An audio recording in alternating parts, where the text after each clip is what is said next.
पुस्तक माझी आत्मकथा. लेखक डॉक्टर बाबासाहेब आंबेडकर. प्रकरण 14. सत्याग्रह का नको? रामनवमीला नाशिकच्या काळाराम मंदिरावर सत्याग्रह करावा काय, याबाबत माझा सल्ला विचारला. याबद्दल मी आपला फार आभारी आहे.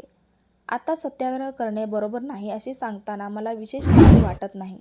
मंदिर प्रवेशाची चळवळ पुढे ढकलू तर नयेच, पण ती सर्वस्वी बंद करावी.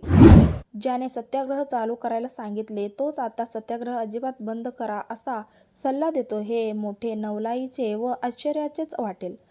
मला हे सांगताना जरा भीतीच वाटते.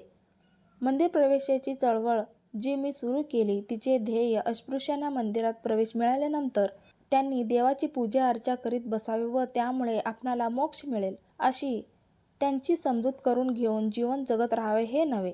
तशी माझी कधीच समजूत नव्हती. मंदिर प्रवेशाने अस्पृश्यांना हिंदू समाजात मानाचे स्थान मिळेल असेही माझे मत नव्हते व नाही. अस्पृश्यांना आपल्या मानवी हक्काची जाणीव प्राप्त व्हावी व ते हक्क मिळवण्यासाठी त्यांच्यात प्रतिपक्षाशी सतत झुंजत राहण्याची चेतनावृत्ती उत्पन्न व्हावी हे होते व हे ध्येय मी साध्य केलेले आहे. कारण या सत्याग्रहामुळे महाराष्ट्रातील व हिंदुस्थानातील अस्पृश्य लोकात मानवी हक्काबद्दल झगडण्याची ईर्ष्या व प्रवृत्ती निर्माण झालेली आहे. याची पुढील पायरी म्हणजे अस्पृश्यांनी शिक्षण, प्रसार आणि राजकीय हक्क यांच्यासाठी झगडण्याची पराकाष्ठा केली पाहिजे. अस्पृश्य समाज शिक्षणाने समृद्ध झाला व राजकीय हक्काने प्रभावी व बलशाली झाला तर तो हिंदू समाजातील एक उत्कृष्ट घटक म्हणून राहील.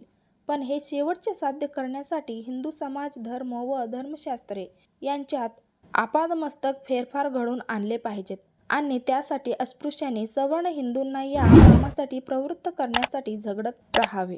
व्हिडिओ आवडला तर लाईक आणि शेअर नक्की करा. चॅनलवर नवीन असाल तर चॅनलला सबस्क्राईब करून ठेवा. चला तर मग भेटूयात नेक्स्ट व्हिडिओमध्ये. Bye, take care.